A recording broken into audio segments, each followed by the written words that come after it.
رب تعالی نے امت محمدیہ کو ایسی کتاب عطا کیا جس کا کوئی بدل نہیں، جس کا کوئی ثانی نہیں،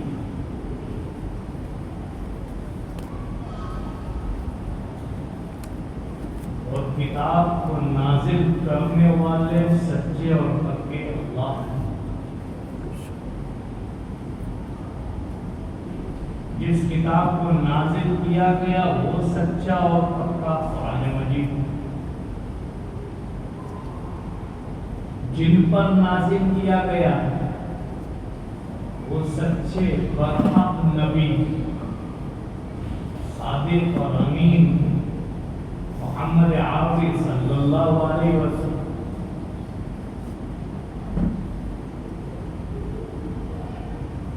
اور جس جگہ اتارا گیا وہ سرزمین بھی پاکیزہ مکہ المکرمہ اور مدینہ منورہ۔ قرآن کریم کو اللہ تبارک و تعالی جب حضور پاک علیہ السلام پر نازل فرماتے تو سرکار دو عالم صلی اللہ علیہ وسلم کی کیفیت بدل جاتی ہے۔ وحی کا نزول اتنا آسانی سے نہیں ہوتا تھا۔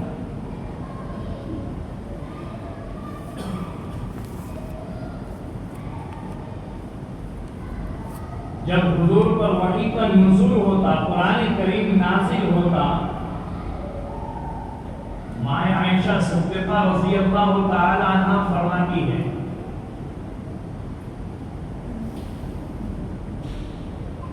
کہ سردی کا موسم ہوتا اور حضور پاک علیہ الصلوۃ والتسلیم کے پیشانی پر پسینہ نظر آتا،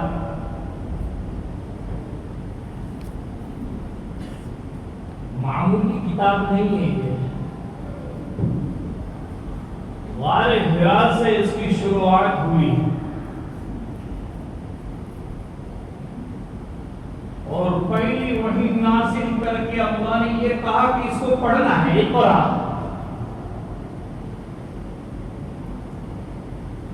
ہر مسلمان پر لازم ہے کہ اس کو پڑھے۔ کیا فائدہ ہوگا اس کا؟ عبداللہ بن مسعود رضی اللہ تعالیٰ عنہ فرماتے ہیں نبی کریم صلی اللہ علیہ وسلم نے فرمایا کہ الف لام میم، میں یہ نہیں کہتا کہ یہ مکمل ایک حرف ہے، الف ایک حرف ہے، لام ایک حرف ہے، میم ایک حرف ہے، پڑھنے والے کو اس کے اوپر 10 نیکیاں ملے گی۔ ایک حرف ہے 10۔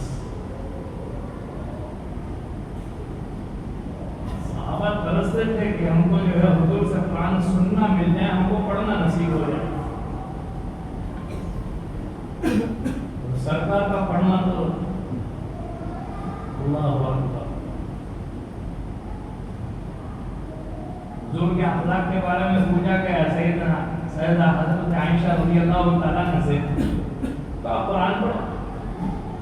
سرکار کے اخلاق اسی میں نظر آئے گا، اعمال اسی میں نظر آئے گا۔ انا خلقہ القرآن۔ داؤد علیہ السلام جب زبور کی تلاوت کرتے تو پرندے اتر جاتے تھے، لیکن سرکار جب تلاوت کرتے تھے تو صحابہ مست ہو جاتے تھے۔ پیاری آواز تھی۔ حضور پاک علیہ السلام خود فرماتے ہیں ما من نبی الا هو احسن الصوت وحسن السوارہ۔ اللہ نے جو بھی نبی بھیجا اس کو دو چیزیں، دو ملکے عطا کیے، ایک تو خوبصورت آواز عطا کی اور خوبصورت چہرہ عطا کیا۔ اللہ کا کلام جب امت تک پہنچا جائے تو بڑی پیاری آواز بھی ہونی چاہیے، قرآن کریم حدیث مبارکہ میں فرمایا زین القرآن بأصواتکم، قرآن کریم کو اپنی خوبصورت آواز سے مزین کرو. ایک روایت میں فرمایا زینوا منازلکم بتلاوت القرآن، کہ اپنے گھروں کو روشن کرو قرآن کریم کی تلاوت سے. آج گھروں میں قرآن نہیں پڑھتے، مشکل سے کیسٹ لگا دیں گے یوٹیوب سے چھوڑ دیں گے. عورتیں برتن مانج رہی ہے، کھانا پکا رہی ہے، جھاڑو لگا رہی ہے، تو مرد جو ہے اپنے دوسرے کاموں میں لگے ہوئے ہیں. اللہ کا کلام دھیان سے سنا جائے. قرآن کریم میں اللہ سورہ نوے پارے میں اللہ تبارک و تعالیٰ سورہ اعراف کے آخر میں فرماتے ہیں وَإِذَا قُرِئَ الْقُرْآنُ فَاسْتَمِعُوا لَهُ وَأَنصِتُوا لَعَلَّكُمْ تُرْحَمُونَ. جب قرآن کریم پڑھا جائے تو دھیان سے سنو، کیا ملے گا؟ اللہ کی رحمت کے مستحق ہو جاؤ گے. قرآن کریم کو پڑھنے والا جب قرآن کریم کو پڑھتا ہے تو اطراف میں اس کا رحمت کا اثر چھا جاتا ہے.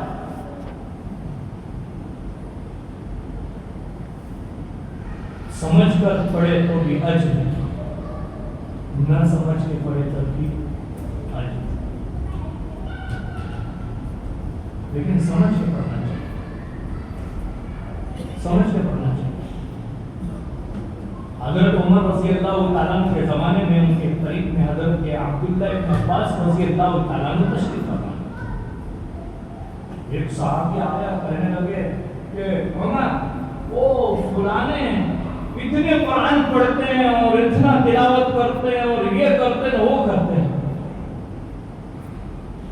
عبداللہ ابن عباس نے کہا کہ اگر یہ امت قرآن کریم کو سمجھ کے نہیں پڑھے گی تو اختلافات کا شکار ہو جائے گی. اور ہوا یوں ہی کہ مثال تھی کہ خوارج کو دیکھو جنہوں نے حضرت علی رضی اللہ تعالیٰ عنہ کو سیدنا عثمان غنی رضی اللہ تعالیٰ عنہ کے قتل پر اور شہادت کے موقع پر حضرت علی کو خلیفہ بنانے کا ٹھان لیا. قرآن بہت پڑھتے تھے خوارج، لیکن چل کر حضرت علی کا بھی ساتھ چھوڑ دیا اور اسلام سے باہر ہو گئے.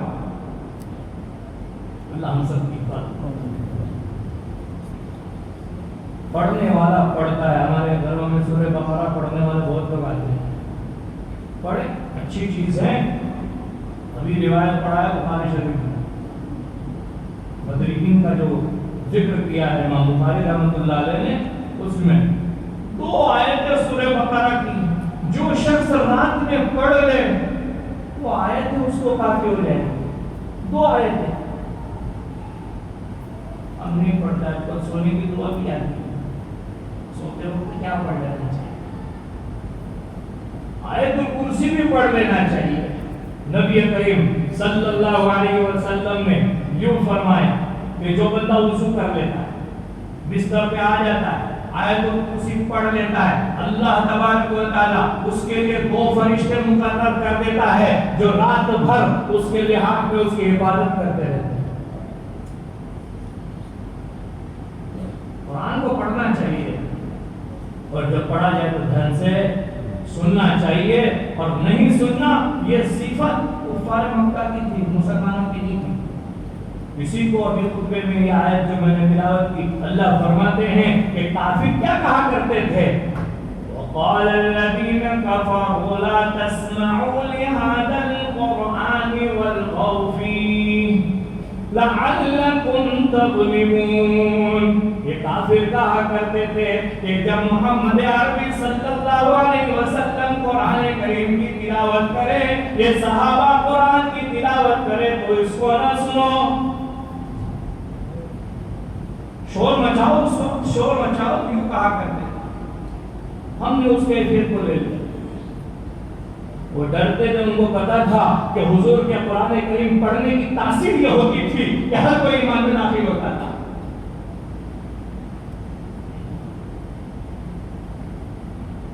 کل ایک روایت پڑھایا، حضرت جبیر بن مطعم رضی اللہ تعالیٰ عنہ کا قصہ امام بخاری نے ذکر کیا ہے.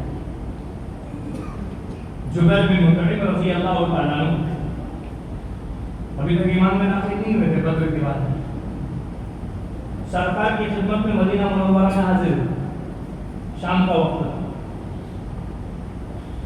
بھیجا تو مشرکین مکہ نے کہ جا کے بدر کے جو قیدی ہیں 70 ان کو چھوڑا،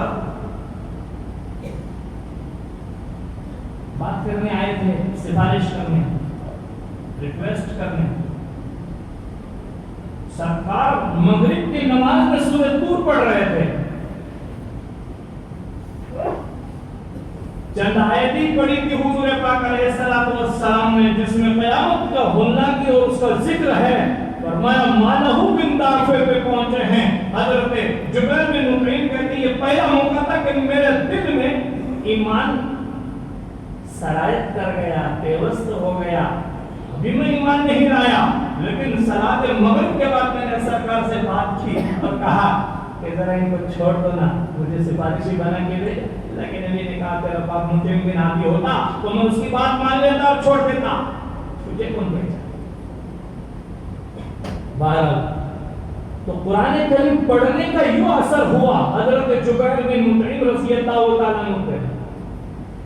یہ کفار ڈرتے تھے کہ ہمارے بچے اور بیوی ایمان میں داخل نہ ہو جائے۔ حضرت سیدنا ابو بکر صدیق رضی اللہ تعالیٰ عنہ نے اپنے صحن میں چھوٹا سا ایک مصطبہ بچھا دیا اور اس پر نمازیں بھی پڑھتے۔ نماز میں قرآن کریم کو پڑھنا سب سے بہتر۔ عائشہ صدیقہ رضی اللہ تعالیٰ عنہ اس روایت کو بیان کرتی ہے، نبی کریم صلی اللہ علیہ وسلم نے فرمایا کہ سب سے بہتر قرآن کریم کی تلاوت نماز کی۔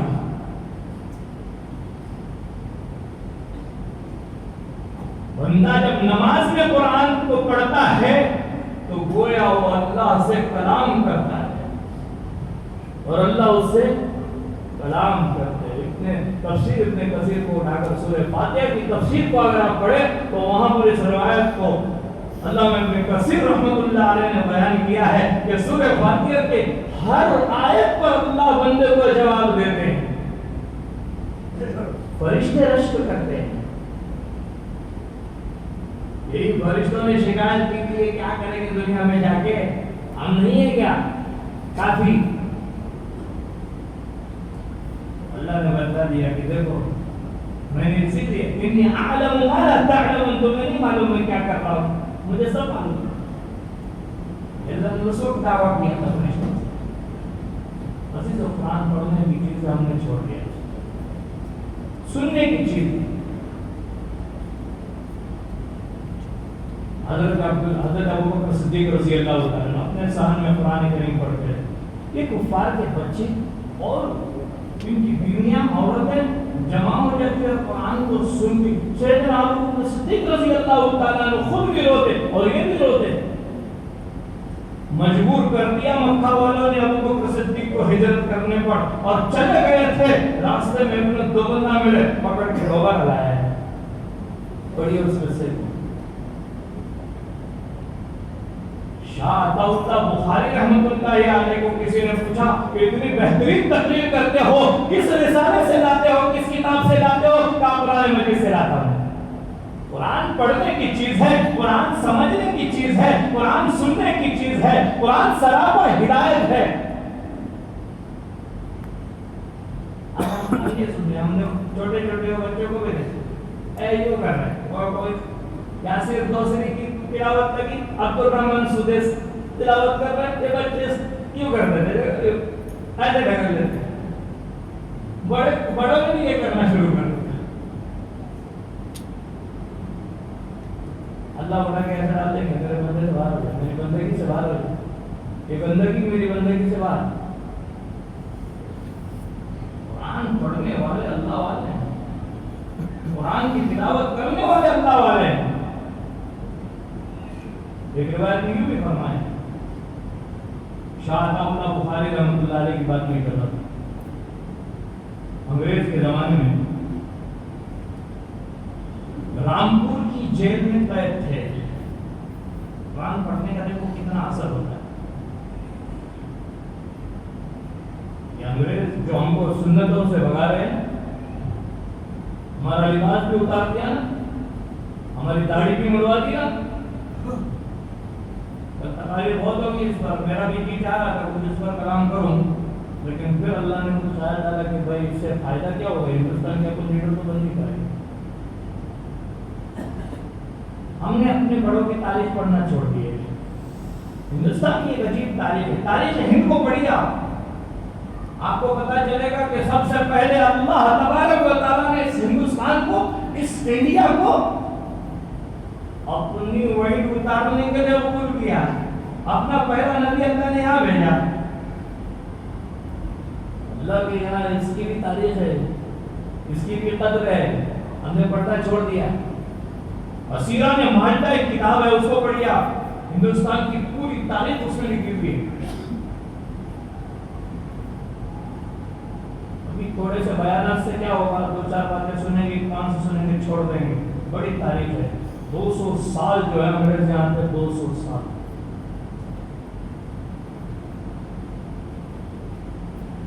ٹیپو سلطان کے زمانے میں ایک منافق تھا میر صادق، اور ان کے بعد والے زمانے میں میر جعفر تھا۔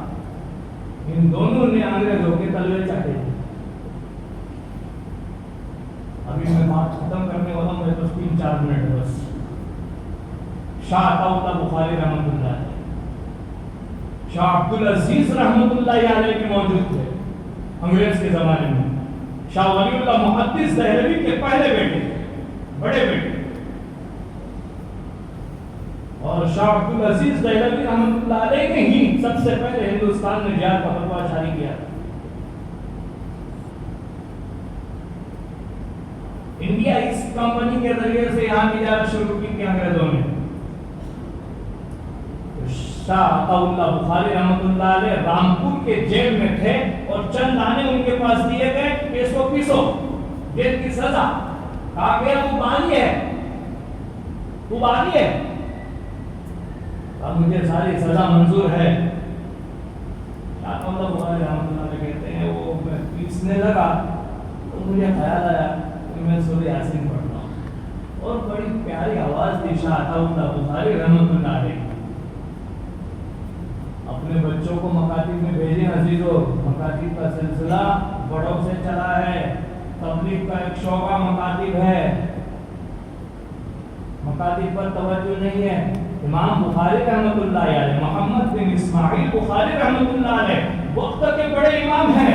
حکومت وقت نے کہا میرے بیٹوں کو گھر آ کے قرآن کی تعلیم دینا، پر یہ مجھ سے نہیں ہوگا، آپ مجھے شہر چھوڑنا پڑے گا، کہو مجھے منظور ہے، لیکن میرے گھر آ کے میں اللہ کا کلام نہیں پڑھوں گا، یہ اللہ کے کلام کی توہین ہوگی۔ شاہ عطاءاللہ بخاری رحمۃ اللہ علیہ نے یاسین شریف شروع کر دی۔ انگریز پریزیڈنٹ وہاں موجود تھا، رونے لگا، کہنے لگا بخاری بند کرتے، میرا جگر پارا پارا ہو رہا ہے، میں پھٹ جاؤں گا، میرے دل کے ٹکڑے ہو جائیں گے، بس کر یار، بس کر، سورہ یاسین پڑھنا بند کر۔ اللہ کے رسول صلی اللہ علیہ وسلم تلاوت کرتے، یہ کفار دن بھر انکار کرتے، لیکن رات میں چپکے سے سننے آتے، اندھیرے میں سنتے رہتے، اور پھر جاتے وقت ایک دوسرے کو ٹکراتے۔ کون کون تو کون؟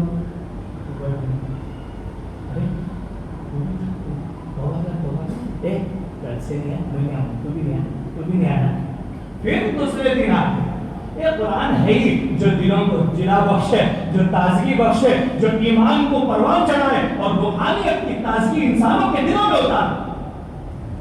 عزیزوں، ہم نے قرآن کو چھوڑ دیا ہے، روزانہ ایک پارہ تو پڑھنا چھوڑو۔ ہمارے حقیقت میں نوٹبا دیکھنا کو کہتے 3 پارے پڑھو۔ ایک مرتبہ شری وردھن کے پروگرام میں تھے، وہاں بہت بڑے اللہ والے مفتی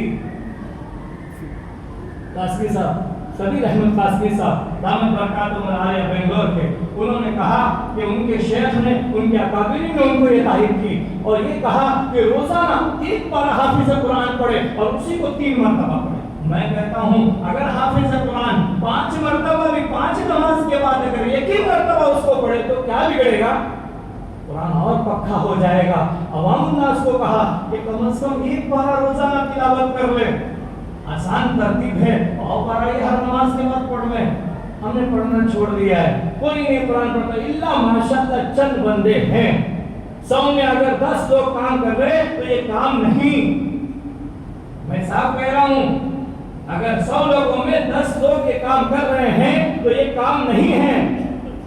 اور پڑھنا بھی کیسا نہ تجوید کی رعایت نہ کچھ مانا تو ہم کو سمجھتا نہیں ہے. ہم تجوید سے پڑھنے والے ہو جائیں. ہمارے پاس آج کے زمانے میں ہزاروں علماء موجود ہیں اپنے اپنے علاقوں میں, سینکڑوں علماء موجود ہیں. ہم نہیں چاہتے ان کے پاس جائیں. پہلے لوگ جایا کرتے تھے.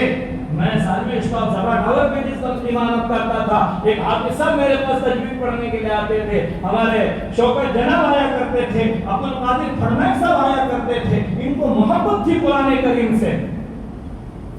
وہ کہتے تھے قاری صاحب آپ ہم کو تجوید سے قرآن سکھاؤ, آپ ہمارے پاس آ جاؤ, میں آپ کو روزانہ 1 گھنٹہ انشاءاللہ دینے تیار ہوں, تجوید سے قرآن سکھانے کے لیے تیار ہوں. عزیزو آج بھی لوگ چاہتے ہیں لیکن مشغولیات اتنے بھائی موسی مشغولیات میں سے ہم کو اپنا وقت نکالنا ہے اللہ کے کلام کو پڑھنے کے لیے, اللہ کے کلام کو سننے کے لیے اور اس کی تصدیق کے لیے. ورنہ ہمارا جو ہے کوئی بننے والا نہیں ہے. قرآن اللہ سے جوڑنے والی کتاب ہے, اللہ سے ربط اور تعلق کو بنانے والی کتاب ہے. عزیزو زیادہ بولنا اچھی بات نہیں ہے, بس مختصر بات کہ آج ہی ہم ارادہ کر لیں اور یہ ہمارا پیغام اپنے گھروں میں, دوستوں میں, رشتہ داروں میں پہنچائے. بھائی ایک پارہ نہیں پڑھتے, 2 رکوع سے شروعات کریں. آج سے آج سورہ کہف پڑھنے کا دن ہے. ابھی تو نہیں پوچھوں گا ورنہ بہت سارے شرمندہ ہو جائیں گے. کتنے لوگ سورہ کہف پڑھتے جمعہ میں؟ اللہ ماشاءاللہ 10 آیتیں پڑھنے کو بھی اجر ہے. حدیث پاک میں نبی کریم صلی اللہ علیہ وسلم نے فرمایا کہ 10 آیتیں اگر سورہ کہف کی کوئی پڑھ لے گا تو اس جمعہ سے آئندہ جمعہ تک اس کے لیے نور ہوگا. اب ہم چاہتے ہی نہیں نور کے لیے, ہم چاہتے ہیں سورہ کہف پڑھتے ہی نہیں. ہر فرض نماز کے بعد جو سورہ آیت الکرسی پڑھ لیتا ہے اللہ تبارک و تعالیٰ اس کو شیطان کی شر سے محفوظ رکھتے ہیں. بھائی بہت سارے فضائل. 3 مرتبہ قل هو اللہ اکبر پڑھا تو آپ کو مکمل اجر ملا. تفسیر ابن کثیر میں لکھا ہے 2 مرتبہ سورہ فاتحہ کو آپ نے پڑھا, مکمل قرآن کریم پڑھنے کا اجر ملا. ہم پڑھتے ہی نہیں. عزیزو عہد کر لیں, آج ارادہ کر لیں کہ انشاءاللہ روزانہ قرآن کریم کی تلاوت کریں گے. روزانہ جب تک ایک پاؤ گھر سے جب تک ایک پاؤ پڑھیں گے نہیں, گھر سے انشاءاللہ باہر نکلیں گے نہیں. فجر بعد اس کا معمول بنائے, عصر بعد معمول بنائے, سونے سے پہلے معمول بنائے. اللہ تبارک و تعالی ہم سب کو عمل کی توفیق عطا فرمائے.